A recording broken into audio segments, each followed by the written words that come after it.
2014-2018. Las 5 caras de la Colombia piramidal. El periodo de la verdad y del cambio. Colombia piramidal 5. Los dueños del poder, monopolio político y corrupción politiquera. Pero lastimosamente no nos hemos dado cuenta, doctor Edward, que el problema es que aquí se hacen leyes, pero no se legisla. Y no se legisla porque es que legislar es con responsabilidad. Y yo le pregunto al pueblo colombiano si en algo le ha servido el sistema acusatorio. Y yo sí creo que el sistema acusatorio le ha servido es para que personajes de muy mala calaña en este país estén en la calle y les hayan prescrito los procesos, que los asuntos no funcionen. ¿Eso es lo que quería el legislador colombiano haciendo esa ley? Creo que sí. La corrupción haciendo leyes. Porque es que legislar es con responsabilidad. Aquí una señora juez está diciendo muy claramente que es un problema que se va a reflejar al ciudadano, se va a reflejar al abogado litigante y a la sociedad en general. Va a entrar a funcionar el Código General del Proceso el próximo año.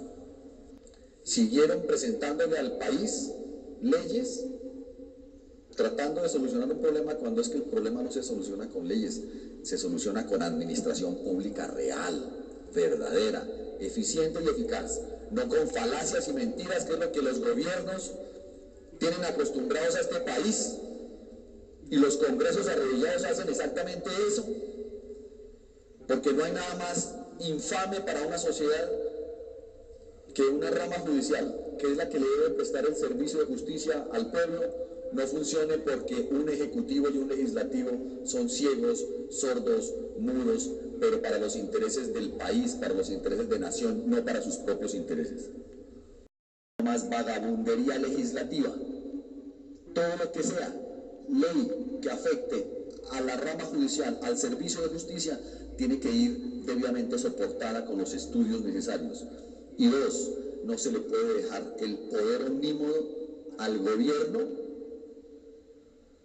porque va a manejar a ese gerente con el dedo meñique, porque el gerente no tiene dinero, no tiene finanzas, no tiene presupuesto para actuar, sino se lo tiene que entregar el gobierno.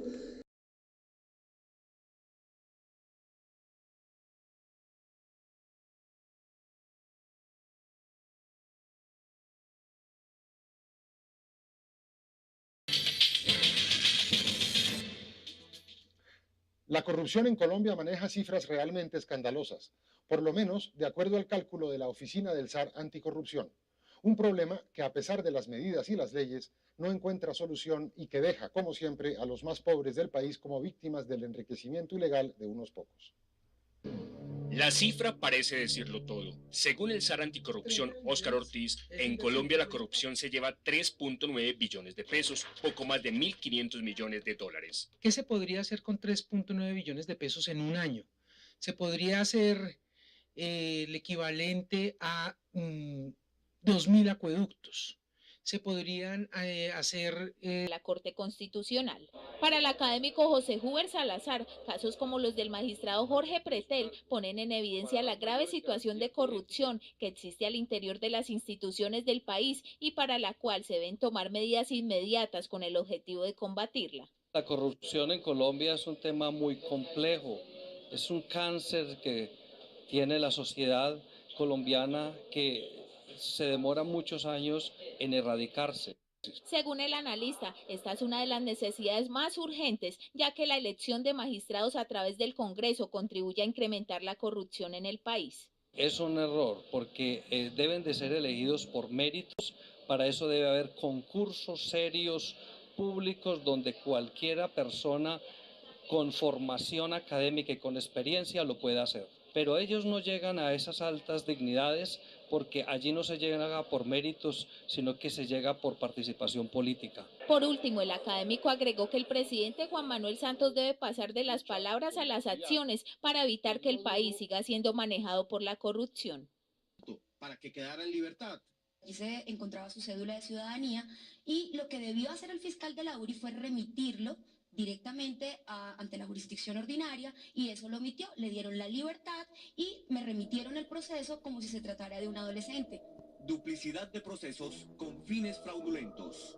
Aparecen 2 documentos oficiales con el mismo número de consecutivo. Uno es por porte de estupefacientes y el otro por un homicidio. Lo lógico sería que cada uno tuviera un número, pero inexplicablemente los dos. De manera que la decisión que se tome frente al caso de menor entidad se vea reflejado en un caso mucho más complejo.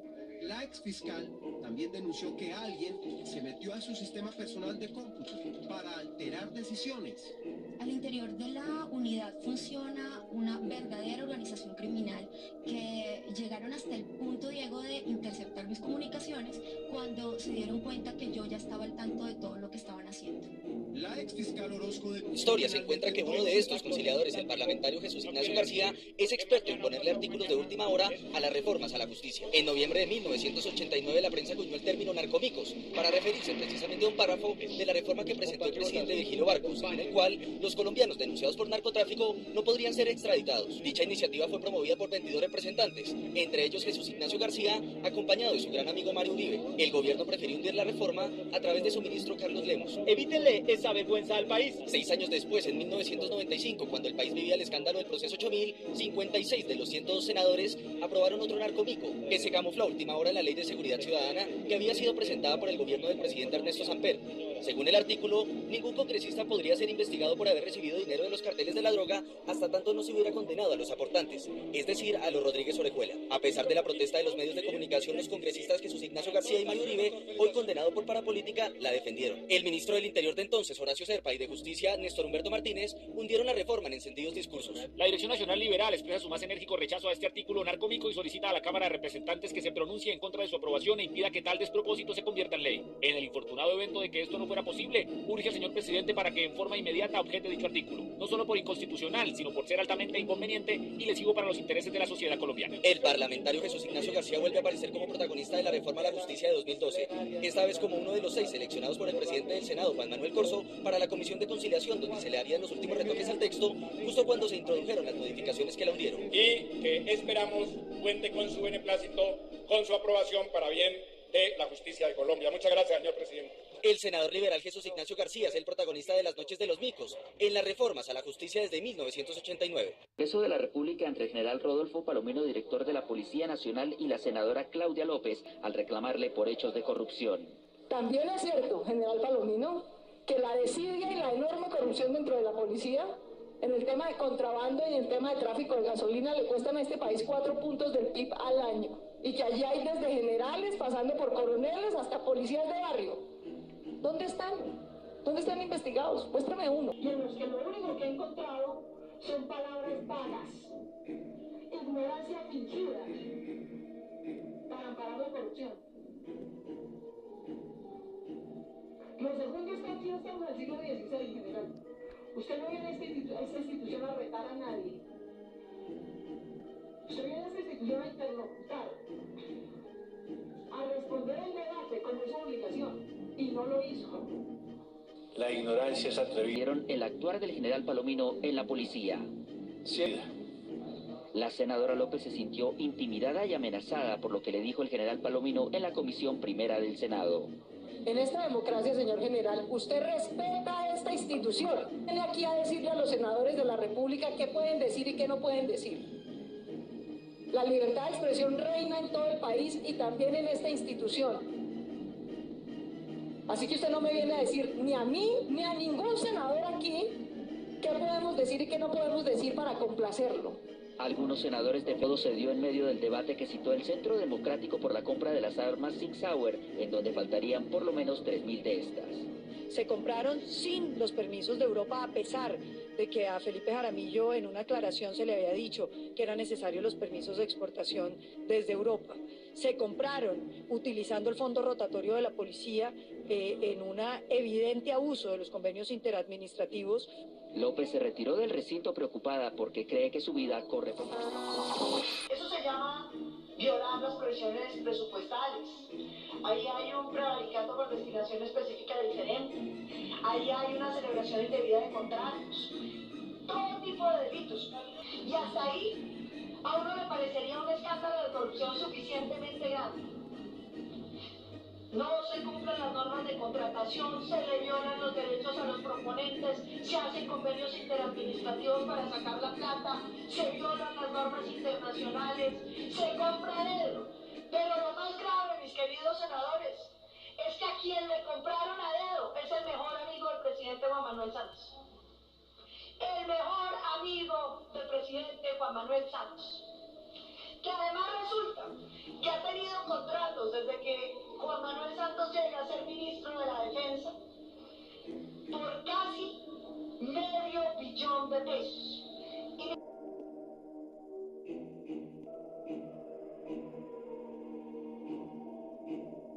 En la ciudad se pueden adquirir armas de fuego con gran facilidad y, más grave aún, aseguran que hay policías que se quedan con las armas decomisadas para hacer negocio con ellas. La administración respondió. Tienen un horario. En el video, uno de los presuntos delincuentes explica cómo se pueden alquilar armas de fuego en Bogotá y a qué precio. ¿Cuánto está, por ejemplo, el alquiler de un revólver 38, 32? Nos demuestran una ciudadanía muy inconforme con lo que está pasando, una ciudadanía que no confía en la policía. La corrupción ha tocado buena parte de las instituciones del país y la policía no es la excepción. 7.782 investigaciones cursan en la Inspección General de la Policía en Bogotá por conductas irregulares de los uniformados. Los policías involucrados con bandas criminales y narcotráfico.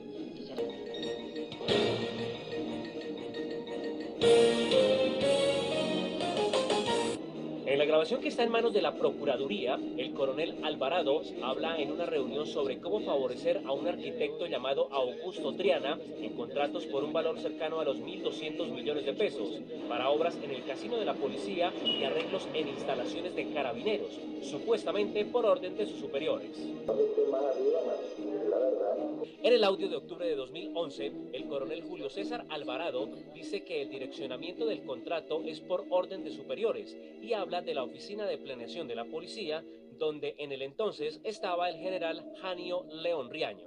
Según las grabaciones reveladas por la FM, aunque las personas con las que está reunidas el coronel Alvarado le insisten que es ilegal favorecer al contratista, el oficial insiste que hay que hacerlo. Pero hasta el momento no me dieron respuesta a eso, simplemente se manifestaron ante el retiro, el cual no me lo dieron porque tiene que ser espontáneo y voluntario. Es decir, irme contento de la policía. ¿Usted no se va a ir contento cuando lo ha expresado? ¿No le expresa?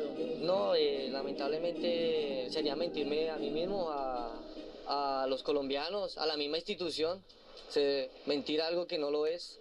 Si me estoy yendo, son los fundamentos que estoy plasmando en la carta del retiro que le estoy solicitando al director de la Policía Nacional. ¿Qué le queda a usted de todo esto?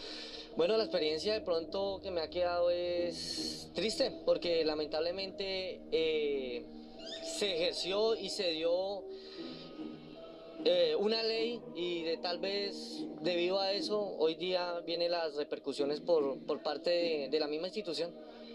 Yo tuve una cosa en el 2013, fundamenté en la Procuraduría un acoso, ahí se entró en la conciliación, pero no se dio la conciliación y nuevamente se volvió otra vez a dar el acoso laboral hasta que ya dije no aguanto más, yo me voy de la institución y me quiero ir con la cara en alto y no tal vez por detrás o me pueda tener problemas más adelante con la misma institución. ¿Esa decisión es irreversible? Es irreversible, la tomé, lo he decidido y voy para adelante con esa decisión. De la Secretaría de Tránsito del municipio de Buga y una profesora. A ellos en las próximas horas se les imputará varios delitos, entre ellos está falsedad ideológica en documento público, también prevaricato por acción, omisión, concusión y cohecho. Según lo que dicen las autoridades, es que estos funcionarios pertenecían a una red dedicada a modificar comparendos y también a modificar a cambio de sumas de dinero las pruebas de embriaguez cuando eran sorprendidos los conductores manejando borrachos. Los tres agentes de tránsito, una auxiliar administrativa de la Secretaría de Tránsito de Buga y una profesora, Según la policía, los funcionarios se dedicaban a cobrar dinero por alterar pruebas de alcoholemia a conductores que eran sorprendidos manejando borrachos. Buenas tardes. Aquí en el comando de la policía de Caquetá se encuentra la alcaldesa de Florencia, María Susana Portela, su esposo, 2 funcionarios de la administración local y 9 concejales, quienes fueron capturados esta mañana por agentes de la DIJÍN en coordinación con la Fiscalía en actos de corrupción. La mandataria y los demás capturados serán procesados por 5 delitos. Agentes de la DIJÍN con el apoyo de la Fiscalía llegaron hasta la residencia de la mandataria para realizar la captura junto a Diego Luis Rojas Navarrete, su esposo. La señora María Susana Portela Lozada, alcaldesa de Florencia. El señor Diego Luis Rojas Navarrete, esposo de la anterior. Los servidores públicos serán procesados por 5 delitos. Cohecho impropio, cohecho por dar u ofrecer, prevaricato por acción, falsedad ideológica en documento público, enriquecimiento ilícito de particulares. Un endeudamiento, al parecer superior a la capacidad del municipio, dio inicio a este proceso. La Fiscalía venía investigando a la alcaldesa de Florencia, María Susana Portela, y tiene grabaciones, interceptaciones telefónicas y videos donde se comprueba que la mandataria entregó más de 800 millones de pesos a los concejales de ese departamento y de ese municipio. La misión de observación electoral MOE advirtió que son varios los municipios que tienen riesgo de presentar alteraciones en los resultados de los Caquetá, Guaviare, Meta, Amazonas, Cauca, Nariño, el Urabá antioqueño y el Bajo Cauca figuran entre las zonas con mayor alteraciones. 410 municipios en riesgo. Para elecciones al Senado de la República es una cifra que está inclusive por fuera del total de municipios donde coincide violencia y temas indicativos de fraude electoral, que son 260 municipios. A diferencia de otros años, la presión de grupos armados no es la principal amenaza. Y no una actividad de sabotaje militar como la habían hecho en las elecciones, sobre todo a finales del siglo y principios de este siglo. La recomendación de la MOE al gobierno nacional es concentrar sus esfuerzos en prevenir el fraude por parte de los políticos.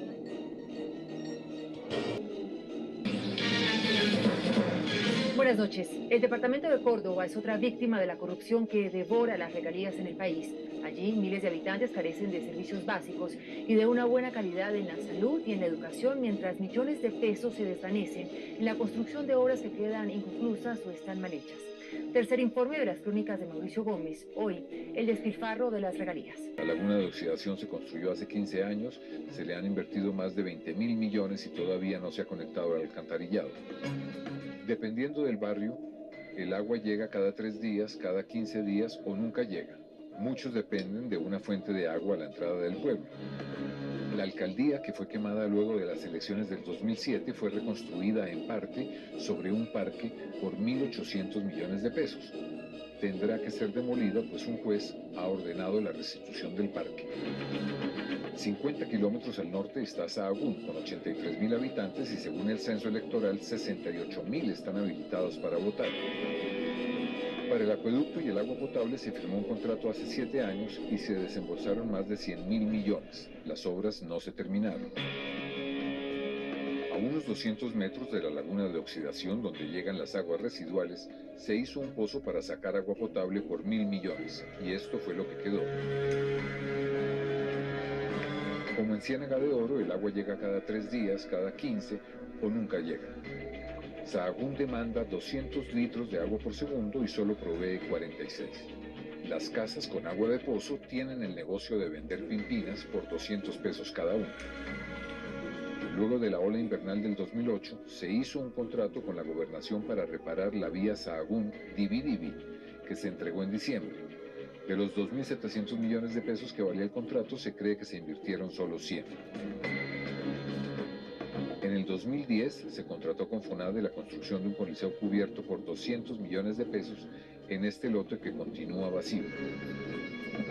También con FONADE se construyó un terminal de transporte por 1.600 millones de pesos que se terminó en el 2006. Se hizo no en la salida de mayor tráfico hacia Montería, sino en la salida para Sincelejo. Funcionó 4 meses y desde entonces está abandonado. Al sur del departamento está Montelíbano, que tiene hoy suspendidos los giros de regalías por irregularidades, como el pago con ellas de nóminas paralelas, la mayoría en el sector de educación. Entre Moisés Nader, que ha sido 5 veces alcalde, y Edison Rangel, quien era el actual alcalde hoy en prisión, acumulan 53 procesos de corrupción ante la Fiscalía. Aquí no funciona nada. Todo mandatario que llega aquí no llega sino con un solo objetivo, robarse lo que llegue. Las estaciones de bombeo del alcantarillado costaron 1.970 millones de pesos en el 2007 y quedaron faltando 250 metros para conectarlas a la laguna de oxidación. Las aguas servidas van hoy directamente al río San Jorge. Hace 6 años se compraron terrenos para hacer un botadero de basuras por 800 millones de pesos. Hoy las basuras se llevan a Caucasia a 30 kilómetros de distancia. Para hacer esta plaza de mercado se hizo un crédito para pagarlo con regalías por 6.000 millones de pesos en el 2008. Se invirtieron 3.000 millones y la obra se paró por cuenta del contratista hace un año. El crédito sigue creando intereses. Al matadero municipal construido hace 11 años se le han invertido más de 12.000 millones de pesos. Nunca funcionó y hoy sirve de refugio a 8 familias de desplazados. Por la compra sobrefacturada por 6.800 millones de pesos de 25.000 kits estudiantiles cuando solo hay 18.000 estudiantes. También hay enredos con las regalías en San Pelayo, La Apartada, San Antero, Planeta Rica y San José de Ureta. Ante la inacción de los entes de control, los cordobeses llaman hoy a la Contraloría, la Fiscalía y la Procuraduría las asustadurías.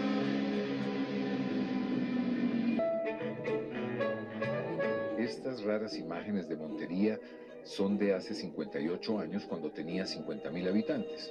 Hoy esa población se multiplicó por 8 para sobrepasar los 400.000 habitantes.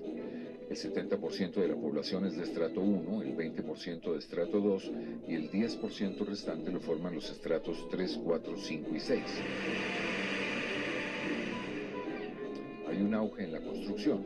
El centro está afectado por varias obras, entre ellas la remodelación y unión de 2 parques alrededor de la catedral. Hay favoritismo en la contratación. La firma vallecaucana Megaproyecto Vial Siglo XXI se ha llevado todos los contratos en Montería de vías tanto urbanas como rurales desde hace 11 años. El despilfarro también está presente. Esta iba a ser la sede administrativa de la Corporación del Valle del Sinú y de San Jorge, CBS, que se hizo ilegalmente con regalías en el 2008. Se le invirtieron más de 8.000 millones de pesos y no se terminó. El mototaxismo, que no requiere formación, es la única fuente de empleo y muchos desmovilizados han encontrado una nueva vida conduciendo una moto. La ganadería se desplomó hace año y medio cuando se perdió el mercado con Venezuela y la extorsión a los ganaderos es permanente.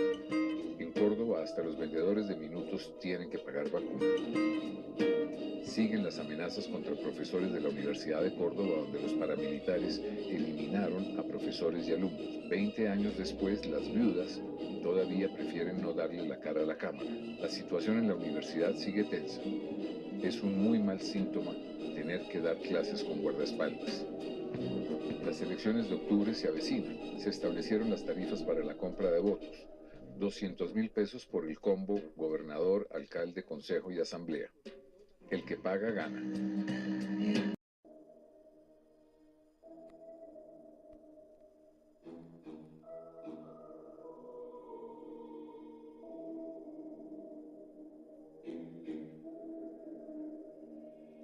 ¿Cómo puede una clase política corrupta coger parte de ese dinero y echárselo al bolsillo para su propio patrimonio y para hacer elecciones comprando votos? Es parte de la degradación de un sistema político que Además, existe un cartel feroz de abogados y jueces que tiene embargado al Estado y paralizado a Córdoba. Es el departamento con más embargos en el país. Las asociaciones regionales San Jorge, asociada al Grupo de los Paisas, Caribe, controlada por los herederos del Alemán, y Común, supuestamente controlada por un hermano del Alacrán, siguen contratando con la gobernación y las alcaldías de manera extra rápida e ilegal. Córdoba necesita un tsunami moral para poder ofrecer un futuro legal y pacífico a las nuevas generaciones que todavía no pueden comprender la magnitud del actual caos.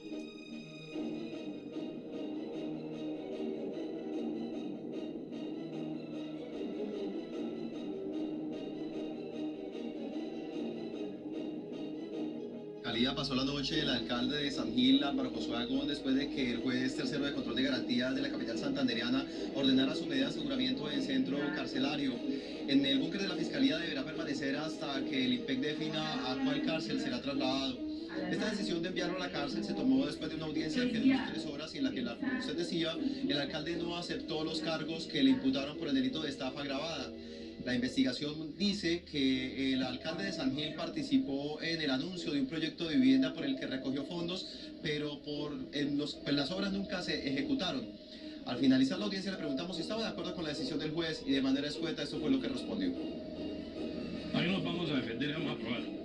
Los más preocupados son los habitantes del municipio de San Gil, ubicado en la provincia de Guanentay, considerado la capital turística del departamento de Santander, pues de los últimos 6 alcaldes, solo uno ha podido cumplir totalmente su periodo de gobierno, pues 3 de ellos han sido enviados a la cárcel y 2 han fallecido durante su mandato. Desde el municipio de San Gil, desde Santander, seguiremos informando. Muy bien, Sergio. Son alrededor de 40 casos identificados en las primeras investigaciones de esa alta corporación. Sin embargo, uno llama la atención de las autoridades. No solo esos abogados que hemos excluido, manejaba más de 1.500 procesos. Y eso en el fondo que es lo que afecta a todo el dinero de los colombianos. Quiere decir lo anterior, que una pensión, el Estado tendría que pagarle con pensiones 500, 1.000 o 2.000 millones de pesos por cada caso. Wilson Ruiz, presidente del Alto Tribunal, pedirá que se investigue la presunta participación de funcionarios judiciales y de diferentes entidades en este carrusel de pensiones. Así lo reveló la inspectora tributaria Carmen Marisa González y dijo que la aduana de Bogotá es el mayor foco de irregularidades. Esas venas rotas son bastante grandes, digámoslo así. Para nadie es un secreto que se presentan unos hechos graves de corrupción, precisamente porque no hay un control en esos procesos y procedimientos. Para afiliar a sus empleados. De esta manera se habrían desviado, oigan la cifra, 3.500 millones de pesos. El siguiente audio corresponde a una reunión de directivos realizada en Confenalco Valle en marzo de 2013, en la que su director, Felice Grimoldi, admite la existencia de cuentas de fidelización prohibidas en la ley. ¿Cuál es la joda con las cuentas de fidelización? Perdóname que lo diga así. ¿Hay algún misterio? ¿Que nos ha tocado gastar plata en relaciones públicas? Pues sí, claro que sí.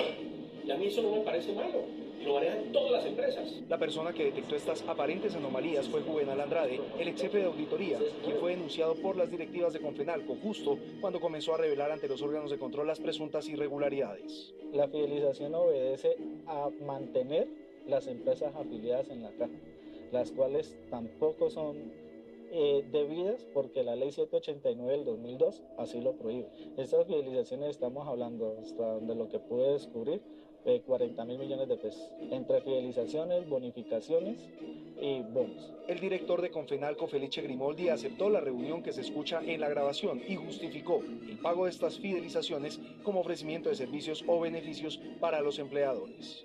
Durante el operativo también fueron capturados 2 particulares quienes hacían sobornos a contratistas para la adjudicación de un contrato de más de 5.000 millones de pesos, el cual contempla un plan de refrigerios y apoyo educativo para menores de edad en la ciudad de Pasto.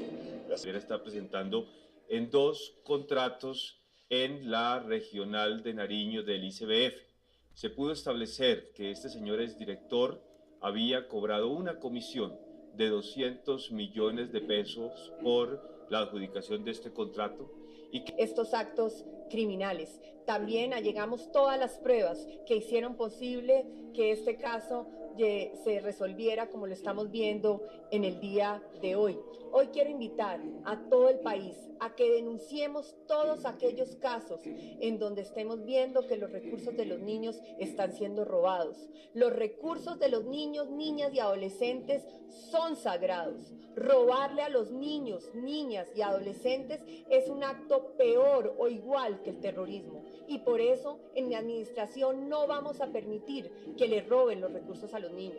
Robarle los recursos a los niños se traduce en mala prestación del servicio, en paupérrima prestación del servicio a los niños, niños y adolescentes. Hemos encontrado que están alimentando a los niños con sobrados de restaurantes, que los niños se encuentran amarrados en algunas instituciones, que no les están prestando el servicio que los niños, niñas y adolescentes merecen. Cuando yo le digo a usted que es el 80% de los centros donde reciben comida estos menores de edad, los alimentos están contaminados. Es el 80%. Uno, de esa radiografía, ¿qué es lo que uno Aquí tendría que entrar el Ministerio de Salud, perdón que me interrumpa o no lo he dejado iniciar, porque esto es un tema también de salud pública. Esto no es un tema... Sí, pero es que aquí están diciendo que entonces el problema, por un lado, son esos contratistas corruptos. Pero estamos por otro buscando lado, soluciones. El Ministerio de Salud tiene que intervenir en esto. Y después hay una interventoría según que tiene esto, que ser muy seria. Según esto falla toda la cadena. ¿Sabe cuál es la única que no falla? La que gira el cheque. Y además lo giran adelantado. Y el que la recibe ese sí, esa cadena no falla, el resto falla todo. Este es el primer evento. El tema de los alimentos es el primer evento. Yo sé por qué se los digo. De los problemas de corrupción que en lo que queda de este semestre van a salir a raíz de la repartición de la mermelada que garantizó la reelección de Juan Manuel Santos. Los contratos de alimentación fueron uno de los principales instrumentos de garantía y cambio en la consecución de votos en la costa. Y por eso, precisamente, es allá donde están surgiendo. Y esa mermelada van a salir más cosas. Concuerda mucho con la fecha con la que se firman estos contratos. Estos contratos son contratos recientes. Estos no son contratos solo de la mermelada, son contratos que no se han firmado hace muchísimos años, sino recientes. Entonces, si miramos esto en toda la cadena, usted dice, sí, mire, Ministerio de Salud, Ministerio de Educación, Gobernaciones, Alcaldías, usted ha puesto, mejor dicho, hasta las secretarías, y ustedes se pasan los hospitales. El cuento es el siguiente: estos niños, muchos de ellos, en el caso de La Guajira, están muriendo. Hoy la BBC Mundo, en su portal, abrió con una noticia sobre Colombia, que habla justamente de eso. ¿Cuántos niños han muerto por desnutrición en La Guajira? Noticia ya mundial. Este tema en Ecuador vale la pena preguntar al señor Fincho Cepeda, al señor Gerlain, que son del Partido Conservador, qué hacen por estos temas en el Departamento del Atlántico. Y vale la pena preguntárselo también al Centro Democrático. Y vale la pena preguntárselo al Partido Liberal y a la Alianza Verde y a todos los partidos políticos, preguntarles, bueno, señores, ustedes que llevan tanto tiempo en el Congreso, ¿cómo se ejerce el que además saben perfectamente cómo se mueve políticamente sus departamentos, porque es que no llevan 2 añitos en el Congreso, llevan décadas. ¿Ustedes qué están haciendo con estos temas justamente en sus departamentos? Porque es vergonzoso. Yo quedo un poco asombrado y sigo, porque la directora del Bienestar Familiar, estando reunida en la comisión que citó sobre el tema, dijo en una comisión del Senado, la mafia de la alimentación escolar es peor que la mafia del narcotráfico. O sea, lo digo en un escenario formal. Nadie ha recogido semejante afirmación. Doctor Arango, ¿por qué no hacemos una cosa? ¿Por qué le exigimos a esa gente que habla así, que hable con nombre propio? Eso es lo que yo... Es que en este país se habla de todo el mundo, pero nadie se señala. Ese es un buen punto. Eso es lo que yo me pregunto, porque...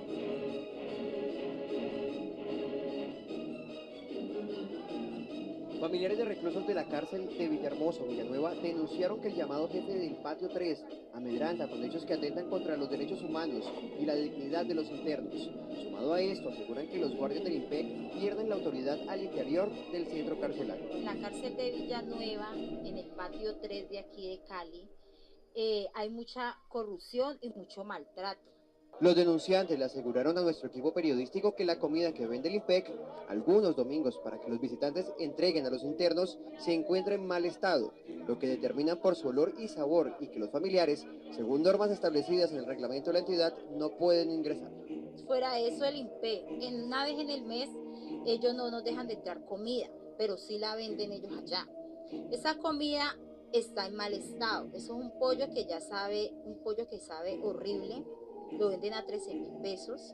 Ese pollo yo creo que son como 3 o 4 días antes que nos lo venden, después que nos lo venden a nosotras. Hay veces este señor Moro y varios, porque hay uno que le dicen el cachandrés, hay otro que es el segundo mando, que de la voz ese, lo que él diga, ellos lo hacen, que le dicen Panamá. Ellos hay veces les dan por cualquier cosa a los internos, y los internos ¿qué hacen? Quieren salirse de ese patio, pues buscar otra opción a otro patio, se salen de ese patio a buscar a otra puerta, y los del INPE ¿qué hacen? Sabiendo de que ya los han golpeado y que si vuelven otra vez allá y les van a dar más duro hasta que ya no puedan más, ellos los cogen y vuelven y los meten a ese patio como para que el presidente de ese patio les siga dando a ellos. Consultamos con una fundación que vela por los derechos humanos de los reclusos en diferentes centros penitenciarios del país y explicaron que la responsabilidad de los hechos denunciados recae sobre el INPEC. El directo responsable es el INPEC, porque aquí no hay garantías, aquí no se puede denunciar, aquí estamos en un medio que el que denuncia corre con el riesgo de perder su vida. Entonces el INPEC es el único responsable de la vida de los internos. Nuestro equipo periodístico consultó con el Instituto Nacional Penitenciario y Carcelario de Colombia, INPEC, quienes anunciaron una investigación exhaustiva para determinar los focos de inseguridad y posible corrupción y establecer cuál podría ser la problemática que se está presentando en el centro carcelario. La Nación, el director de Confamiliar Huila, 3 exalcaldes y 4 gerentes de una clínica privada se quedaron con dineros que eran para la salud de los más pobres en el departamento. Llega a la conclusión de que nos encontramos en presencia del mayor saqueo a los recursos de la salud del departamento del Huila. De dominio de los bienes de la mayoría de los implicados en este caso, y que también investiga a otras clínicas que estarían apropiándose ilícitamente de dineros destinados a la salud. No existe norma alguna, ni en Colombia, ni en ningún país del mundo, que contemple la posibilidad de apoderarse de los dineros destinados a satisfacer las necesidades de los más pobres. Mario Montes, jefe de la Unidad Nacional Anticorrupción de la Fiscalía, insistió en que la salud de los más pobres del departamento del Huila quedó desprotegida durante los años 2006 a 2011 debido a los malos manejos económicos.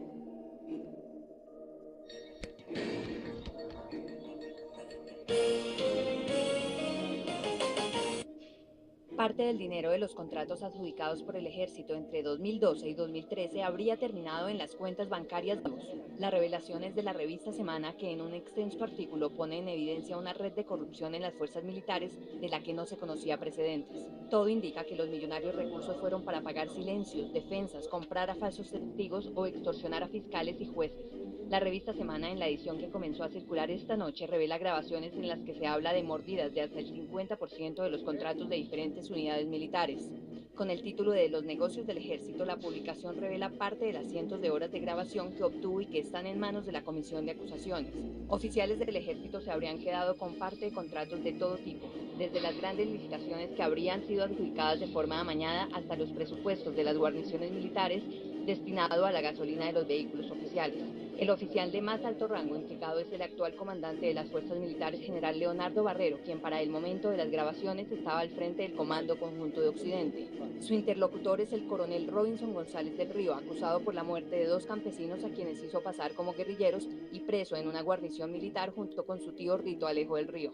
La ficha clave de la investigación que aparece en la revista Semana es el coronel Robinson González del Río, quien fue capturado en agosto de 2012 por ser la persona que ordenó la muerte de 2 personas, que luego fueron presentadas como guerrilleros abatidos en combate, cuando era el comandante del batallón 57 en Caldas. Su tío es el general retirado Rito Alejo del Río, que también se encuentra detenido en el centro de reclusión militar de la PM-13. El principal involucrado en las grabaciones es el actual comandante de las fuerzas militares, general Leonardo Barrero, el oficial de mayor rango actualmente en Colombia. Es además uno de los militares de mayor trayectoria y de destacada carrera en las armas. El departamento del Cauca, cuando estaba encargado del Comando Conjunto de Occidente, logró la muerte de importantes jefes del Frente Sexto, como Caliche, El Burro y Jaimito. El general también es reconocido en la zona por ser la persona que más se acercó a la población indígena cuando se presentaron ataques a varias guarniciones militares en el departamento. Otro alto militar citado en la revista es el general Javier Rey. fundador de la División de Aviación del Ejército, oficial que fue fundamental para las operaciones que dieron de baja a alias Mono Jojoy y a Alfonso Cano. Es la persona que modernizó la flota de aviones y helicópteros que tiene hoy en día el Ejército. El general Alberto Mejía también es mencionado. Ha sido el creador de la estrategia Espada de Honor 1 y 2, que ha fortalecido las tareas conjuntas de las fuerzas militares, con la creación de 5 fuerzas de tarea que han sido ubicadas en partes estratégicas del país. Es el hombre con mayor proyección ante un posible posconflicto. El general Fabricio Cabrera también es nombrado en la publicación actual jefe de la jefatura de aviación. Era el comandante de la 12ª Brigada en Caquetá, donde logró importantes golpes contra el bloque oriental y ha recordado por su cercanía con la comunidad del departamento. Noel Calderón fue hasta hace unos meses soldado profesional, completó 20 años de servicio y siente que a pesar de haber resultado herido en combate, fue mal calificado por la Junta Médica. Hoy busco lo informativo en la constancia en el hospital y dice que no, que eso se los comió el Comején, que vaya yo a buscar eso, porque ya no aparece. Aquí dice que lo que no aparezca registrado no me lo pagan. Cuando le preguntamos si conocía de las redes que cobraban para mejorar las calificaciones de indemnización, su respuesta fue clara. Tengo que tener 10 millones para que me den un 90%. Del resto, mire que los soldados que no pagan el 10% de incapacidad. Eiler tiene la mitad de su cara reconstruida después de que un compañero le disparó una granada de fusil accidentalmente. Lo curioso, dice él, es que fue dado de baja sin junta médica y sin ninguna indemnización. Yo que perdí la vista, perdí el oído y todo eso, y ahora no me quieren activar para ir a hacer la junta médica, para decir si me indemnizan o me pensionan o qué. En las instalaciones de sanidad también encontramos a Gabriel Bello, un soldado al que le indemnizaron con 8 millones de pesos por un problema psiquiátrico. Asegura que a él le ofrecieron un arreglo para mejorar la calificación. Sí me estuvieron pidiendo dinero y me ofrecieron abogados y todo, que tenía que darles un dinero que ellos me sacaban pensionado. Y si yo había logrado ese método, créala que lo había logrado ya. Porque ese método, usted sabe que la corrupción es la que tiene afrentada a todos nosotros. Estos son algunos de los rostros de los uniformados que directa o indirectamente se han visto afectados por estas redes de corrupción.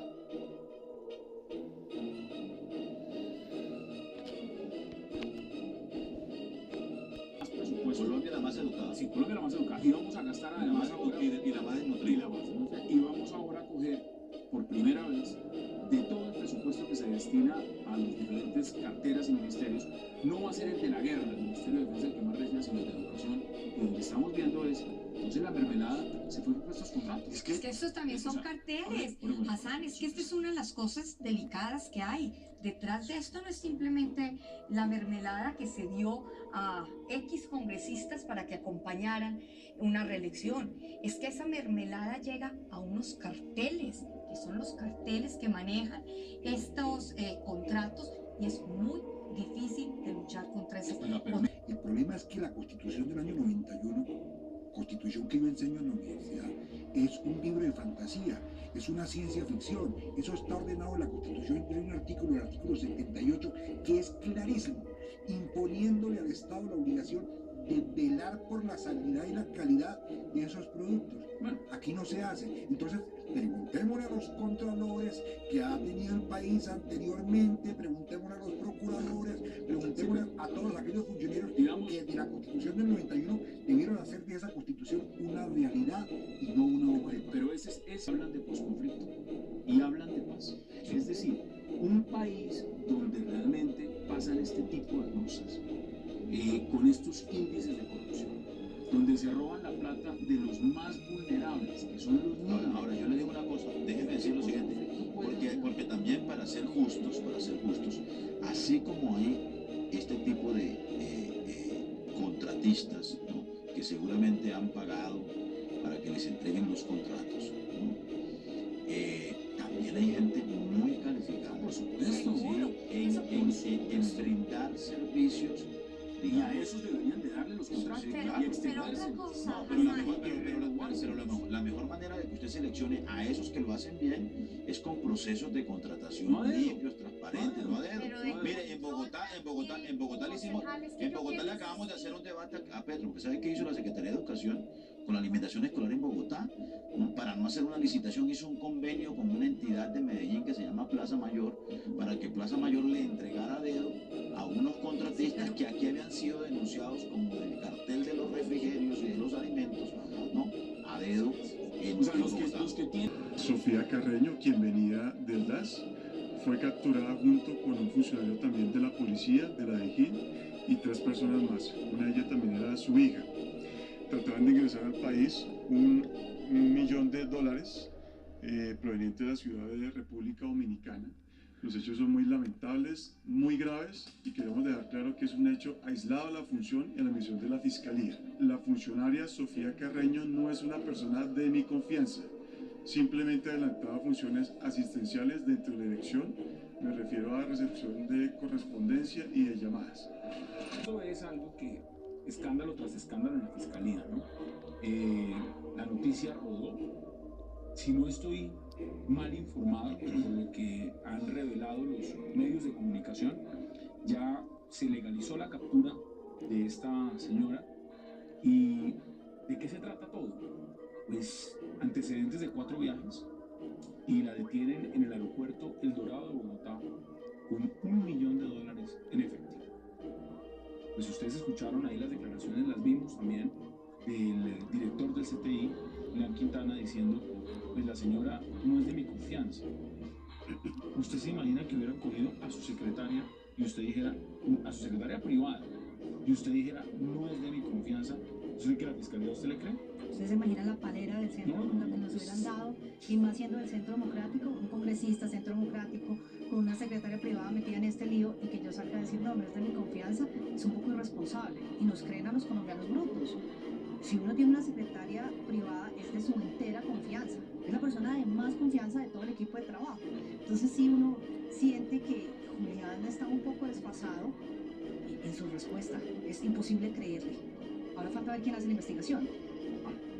Ese es el otro pedazo. Claro. Aquí hay un montón de escándalos en esta Fiscalía, de todo tipo. Ahora, que hay falsos testigos, falsos fiscales.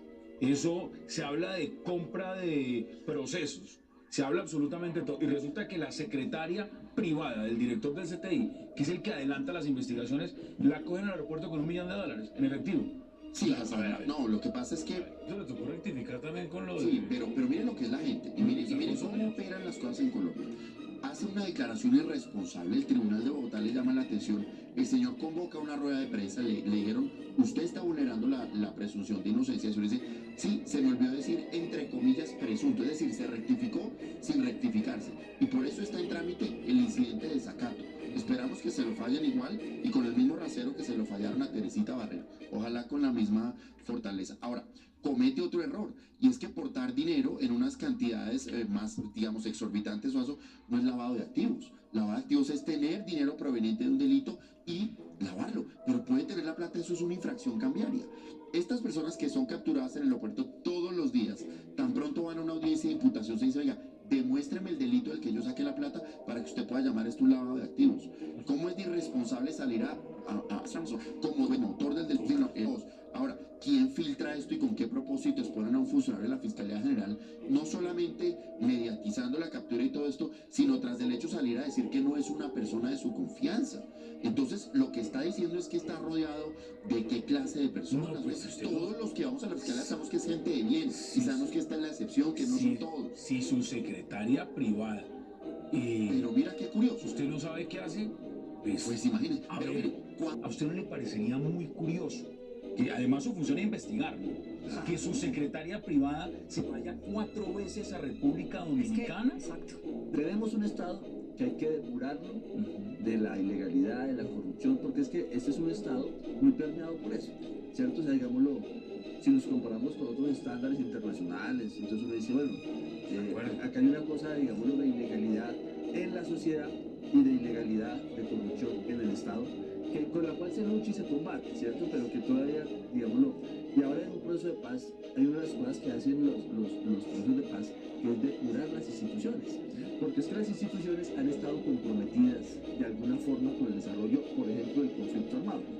Muy seguramente la Fiscalía cerramos el DAS como Estado y como sociedad, imagínense esa dimensión. Hemos cerrado brigadas, ¿cierto? Aquí se han cerrado brigadas enteras, batallones, o sea, lo que te quiero decir es, aquí hay un tema de depuración del Estado, y eso, digámoslo, este caso lo muestra. ¿Será que a la gente le preocupa mucho, Lucho, también, y se lo pregunto a la mesa, es que la Fiscalía tiene algo, la corrupción es imperdonable en cualquier estamento del Estado, cualquiera? Lo que pasa es que cuando hay corrupción en la Fiscalía, que es un ente acusador y que tiene sobre todo el poder de dictar, por ejemplo, una orden de captura, de imputarle a usted cargos y decirle, no, señor, es que de pronto vamos detrás de usted.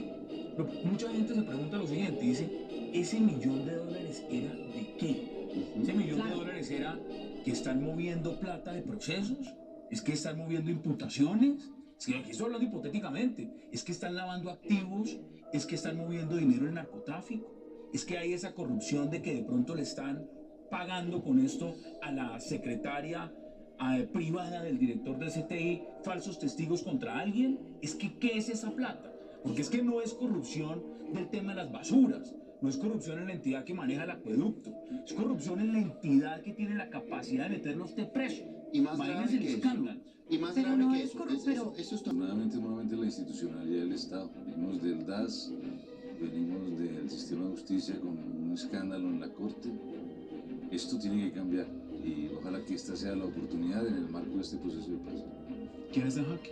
Julián Quintana, el fiscal general de la Nación, ellos son los que tienen que decirle la verdad al país de qué es lo que pasa. Los abogados y él mismo calificó la determinación del juez como una venganza procesal. Carlos González con información. El carrusel de los contratos cobró su segunda condena a Emilio Tapia, gran protagonista de todo este escándalo. 17 años de prisión y el pago de una multa de más de 200 millones de pesos. El castigo fue impuesto al ser hallado responsable del mayor escándalo en la historia del país de detrimento patrimonial al Estado. Realmente lo que ocurrió en este caso fue que para los contratos del IDU, de la malla vial y los contratos de valorización se manipularon los pliegos de condiciones y se favorecieron a empresas del señor Tapia, del señor Julio Gómez y de los miembros del grupo Nule. Y por esta razón se entregaron igualmente comisiones a funcionarios públicos, al alcalde, a su hermano, y de esta forma considera la fiscalía y considera el juez que era responsable de estos hechos. Y aunque el contratista venía colaborando con la fiscalía para que su pena no fuera tan alta, la decisión del juez cayó como un baldado de agua fría para él y su defensa. Estaba claro con la fiscalía que la pena no podía ser superior a 8 años 6 meses. Lo de Uribe y su corrupción es un secreto a voces en La Guajira.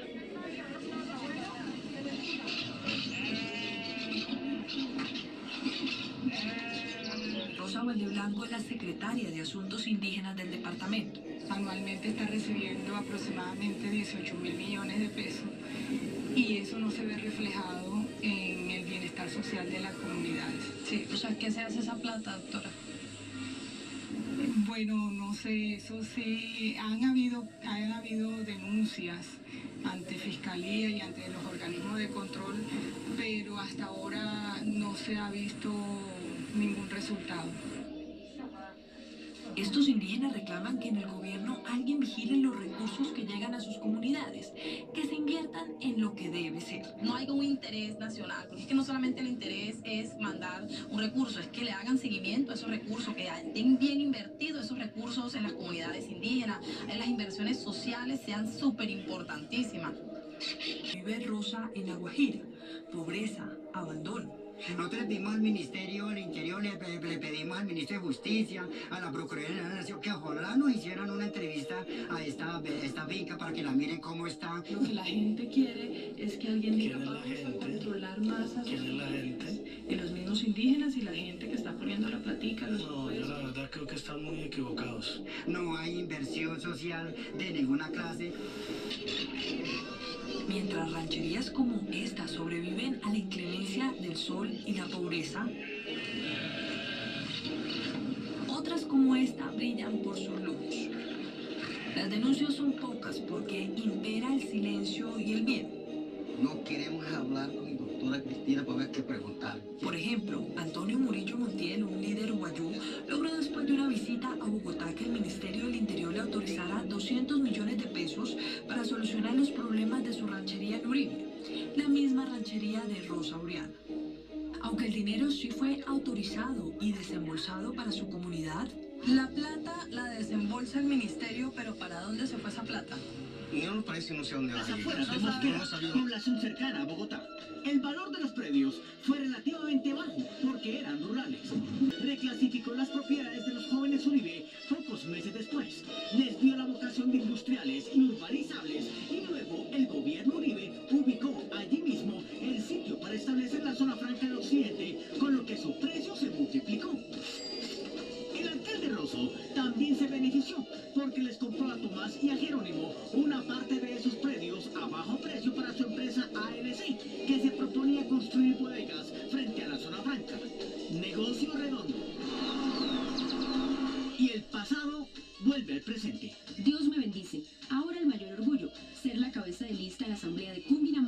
Centro Democrático en esta ciudad. El alma bendita se llama Jenny Rosso Zambrano. Es hija del exalcalde y socia en el negocio de las bodegas frente a la zona franca. Ella está feliz porque acaba de recibir el aval del uribismo para ser su aspirante número 1 a diputada de Cundinamarca, según foto que publicó en su cuenta de Twitter. Y lo comprobó con el documento del aval en la mano, en donde en efecto está estampado su nombre. Ayer vinculados por los negocios, hoy por la política. ¡Que viva la fiesta!